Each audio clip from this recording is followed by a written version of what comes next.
Shalom. Pada kesempatan kali ini kita akan belajar kebenaran firman Tuhan mengenai upah mengikuti Tuhan yang terambil dari Ibrani 11 ayat 6. Ibrani 11 ayat 6. Saya akan bacakan Ibrani 11 ayat 6. Tetapi tanpa iman tidak mungkin orang berkenan kepada Allah.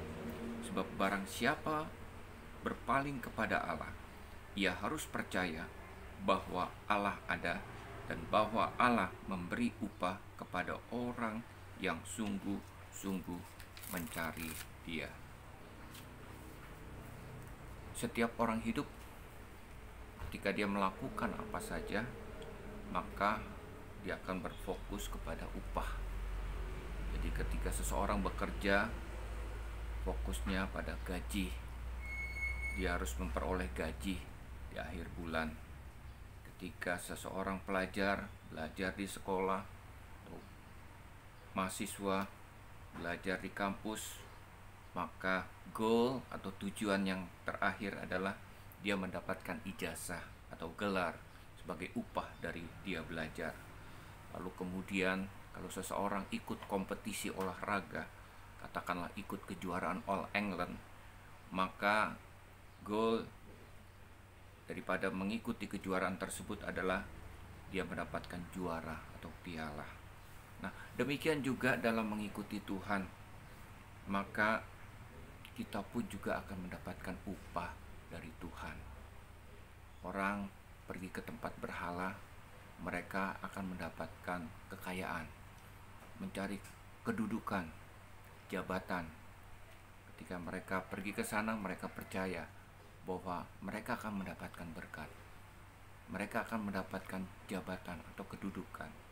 Nah, ketika ikut Tuhan, upah yang kita dapat bukan berkat, bukan kedudukan, tetapi upah yang kita dapat dalam perumpamaan hamba yang baik dan setia.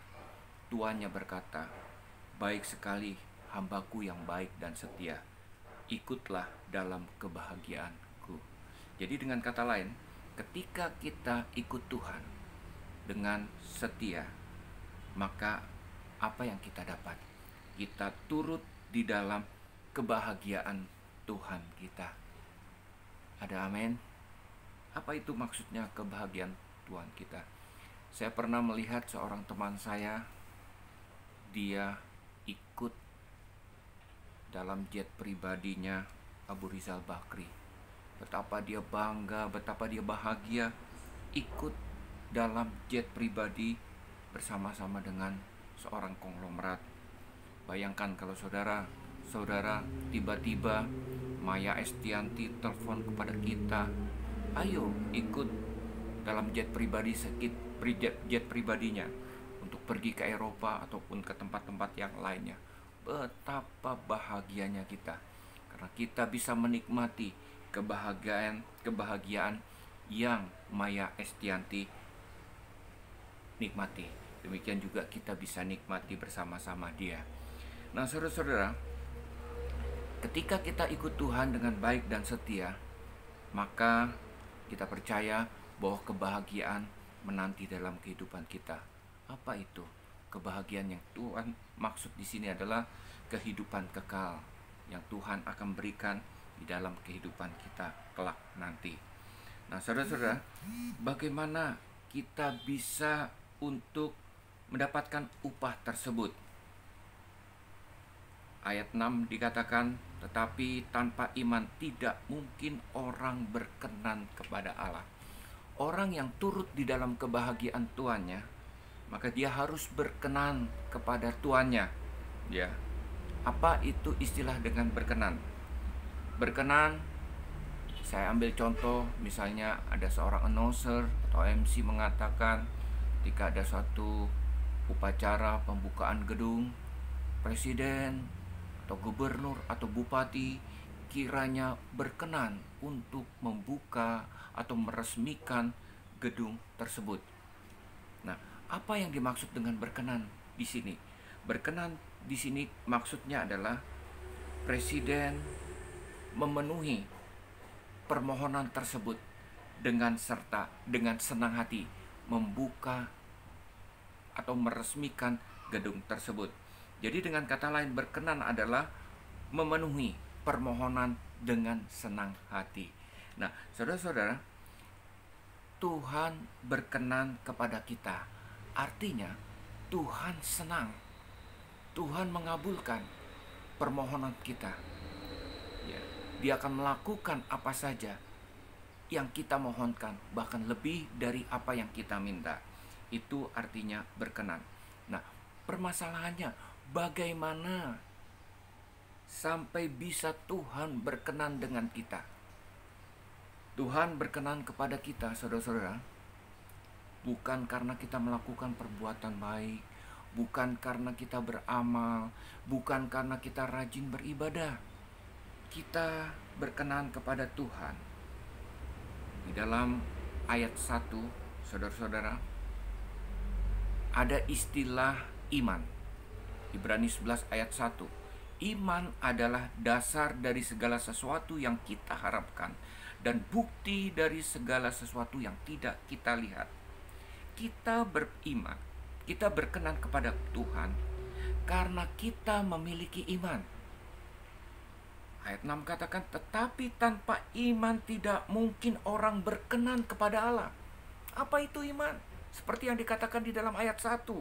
Iman adalah dasar dari segala sesuatu yang kita harapkan dan bukti dari segala sesuatu yang tidak kita lihat. Agak sulit dimengerti pengertian iman ini.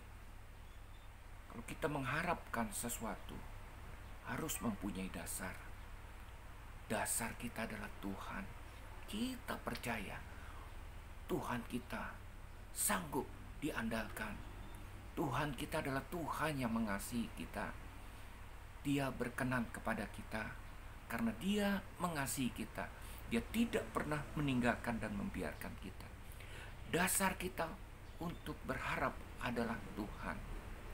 Dulu waktu kecil, mungkin sampai umur 40 tahunan, saya selalu diberikan jamu oleh mama saya ketika saya sakit, panas dalam dan lain sebagainya.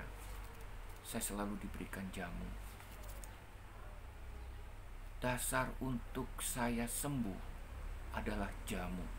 Jadi segala sakit apapun yang saya alami, saya dipaksa untuk minum jamu. Dasarnya adalah jamu.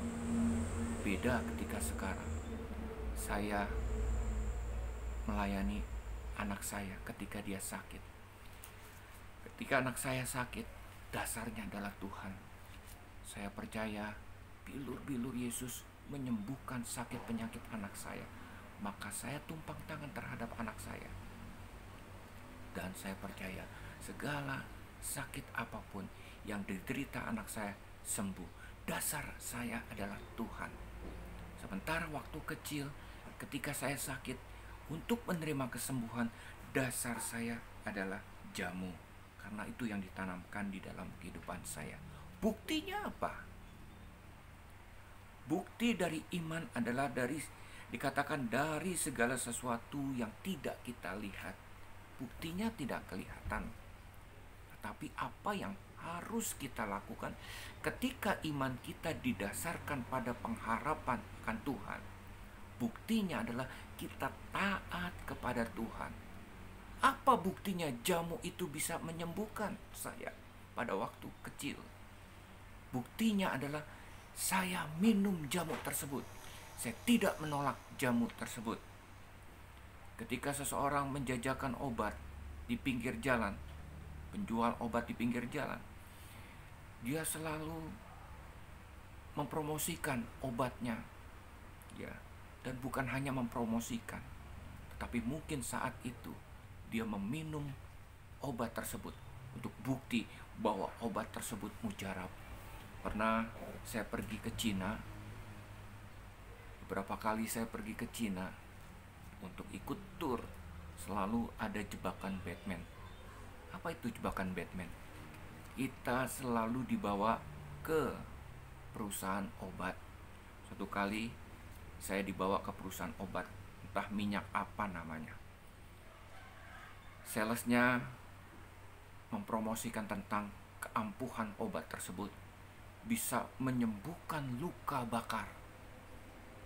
Dan untuk membuktikan keampuhan daripada obat tersebut atau minyak tersebut, maka tangan si sales dibakar, saudara-saudara. Ada luka di tangan tersebut. Dan kemudian dengan seketika obat atau minyak yang ada di tangannya diusapkan ke luka yang bakar tersebut. Dan hasilnya sembuh. Luka tersebut hilang. Untuk membuktikan bahwa minyak itu sangat mujarab, dia harus melakukan, yaitu dengan cara membakar tangannya, lalu kemudian mengolesi minyak tersebut, dan orang itu membuktikan bahwa obat tersebut atau minyak tersebut mujarab. Demikian juga kalau kita mempunyai dasar untuk berharap kepada Tuhan, bukti daripada iman kita adalah kita membuktikan dengan cara kita taat apa yang Tuhan lakukan di dalam kehidupan kita. Itulah iman, saudara-saudara. Kita harus memiliki iman di dalam kehidupan kita, yaitu hidup mengandalkan Tuhan dan percaya dengan cara taat kepada Tuhan. Apapun yang Tuhan katakan di dalam kehidupan kita, kita harus taat. Maka oleh karena itu saya percaya kita akan berkenan kepada Tuhan, dan Tuhan akan memberikan upah, yaitu kita ikut turut dalam kebahagiaan Tuhan kelak nanti dalam kehidupan kekal. Yang kedua, itu yang pertama. Yang kedua, Alkitab katakan di dalam Ibrani 11 ayat 6, tetapi tanpa iman tidak mungkin orang berkenan kepada Allah, sebab barang siapa berpaling kepada Allah, ia harus percaya bahwa Allah ada. Jadi yang pertama untuk kita berkenan kepada Tuhan, yaitu kita beriman kepada Tuhan. Tanpa iman tidak mungkin kita berkenan kepada Allah dan menikmati upah yang akan Tuhan berikan dalam kehidupan kita. Yang kedua, kita percaya bahwa Allah itu sungguh-sungguh ada. Allah itu sungguh-sungguh hadir di dalam kehidupan kita, atau yang kita kenal dengan istilah Allah kita, yaitu Yehova Shammah. Dia maha hadir. Dia hadir di dalam kehidupan kita. Dia ada di dalam kehidupan kita. Dia selalu menyertai kita. Dia tidak pernah meninggalkan dan membiarkan kita. Kehadirannya di dalam kehidupan kita yang kita percayai, yang kita imani bahwa Allah sungguh-sungguh ada di dalam kehidupannya, bukan hanya membuat kehidupan kita yang biasa-biasa, yang terikat dengan dosa, kehidupan yang mainstream, menjadi kehidupan yang supranatural. Kenapa? Ada roh Allah di dalam kehidupan kita. Roh Allah inilah yang menolong kita untuk kita percaya kepada Tuhan, sehingga tidak ada ketakutan, tidak ada kekhawatiran di dalam kehidupan kita. Karena apa? Karena percaya bahwa Allah itu sungguh-sungguh ada di dalam kehidupan kita. Seorang anak Indian, untuk dia dianggap sebagai dewasa, dia harus mengikuti ujian kedewasaan. Malam-malam dia dibawa ke tengah hutan. Dia tinggal sendirian di hutan tersebut. Dan biasanya anak itu akan menangis malam-malaman karena dia mengalami ketakutan. Dia khawatir. Dan apa yang terjadi? Ketika esok harinya dia melihat di sekitar dia ada orang tuanya yang semalam-malaman ada di sekitar dia. Betapa dia merasa malu, betapa dia merasa bodoh.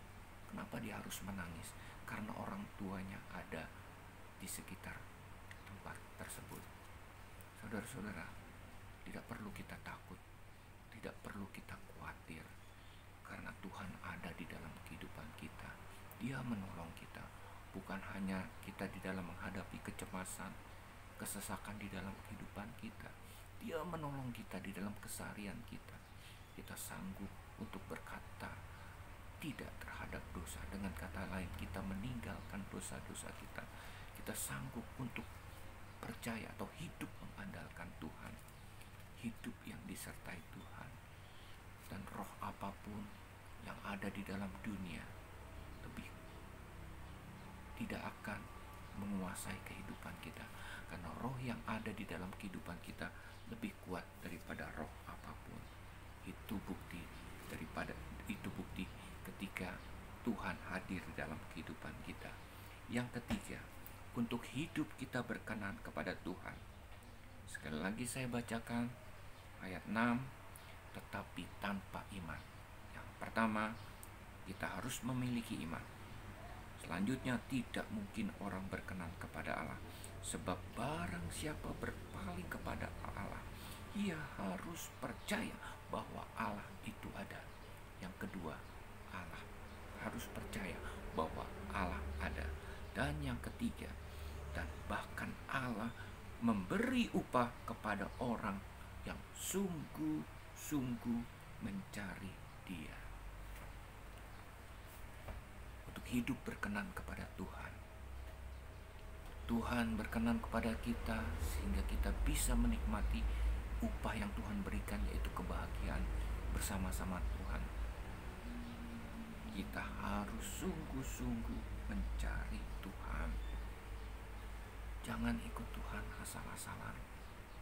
Hanya sekedar kita ke gereja seminggu sekali, berdoa ala kadarnya, tidak pernah baca Alkitab. Cari Tuhan seperti kita mencari dirham yang hilang. Kita mencari dirham atau uang ataupun benda apapun yang bernilai. Kita mencari sungguh-sungguh. Karena apa? Karena benda tersebut bernilai. Tuhan lebih daripada dirham. Tuhan lebih daripada emas permata. Kita harus mencari Dia sungguh-sungguh. Carilah Tuhan terlebih dahulu, maka Tuhan akan tambah-tambahkan di dalam kehidupan kita. Mencari Tuhan seperti kita mendapatkan harta yang terpendam. Ketika kita tahu harta tersebut di mana harta itu berada, maka kita akan membeli tanah tersebut berapapun harganya. Termasuk juga kita menjual segala-galanya untuk mendapatkan harta tersebut. Saudara-saudara, ikut Tuhan adalah berani untuk membayar harga di dalam kehidupan kita. Kita mempertaruhkan hidup kita untuk Tuhan, karena ada upah yang kita akan nikmati lebih besar dari apa yang kita miliki saat ini. Ikut Tuhan sungguh-sungguh, cari Tuhan sungguh-sungguh. Kita berani bayar harga untuk kita benar-benar mengikuti Tuhan. Seperti Sakius, ketika dia berjumpa dengan Tuhan dan Tuhan mention dia, "Sakius, aku menumpang di rumahmu." Siapa dia? Orang yang berdosa. Dia jual segala-galanya. Dia katakan, "Setengah dari milikku aku akan berikan kepada orang miskin. Dan apabila ada yang kuperas, akan kukembalikan 4 kali lipat." Sudah barang tentu menurut hitung-hitungan dia akan jatuh miskin, dia akan bangkrut, krut. Tetapi sekalipun dia bangkrut, dia percaya dia sudah memiliki Tuhan yang sanggup diandalkan lebih daripada uang yang dimiliki. Ketika Bartimius berjumpa dengan Tuhan, dia seorang pengemis yang buta. Dia berkata, "Yesus anak Daud, kasihanilah aku. Yesus anak Daud, kasihanilah aku." Yesus menoleh kepadanya, "What can I do for you? I do it for you." Apa yang aku bisa lakukan akan kuberikan kepadamu. Bayangkan saudara-saudara, buta miskin. Dia tidak minta kekayaan. Kalau saya mungkin, biarinlah saya buta-buta, yang penting saya kaya. Saya akan meminta kekayaan. Tapi Bartimius, dia hanya meminta supaya saya bisa melihat. Seketika dia melihat. Dan ketika dia bisa melihat apa yang terjadi, dia bukan mencari pekerjaan, karena dia pengemis selama ini. Dia harus mendapatkan uang. Alkitab katakan dia mengikuti Tuhan. Saudara-saudara, carilah Tuhan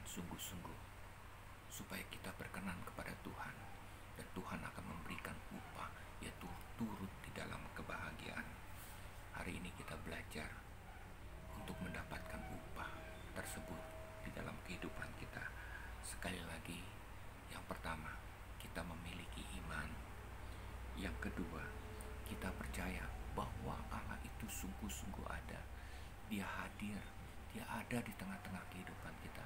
Dia tidak pernah meninggalkan dan membiarkan kita. Dia selalu ada dalam segala perkara di dalam kehidupan kita. Yang ketiga, terakhir, sungguh-sungguh mencari Dia. Tuhan memberkati. Shalom.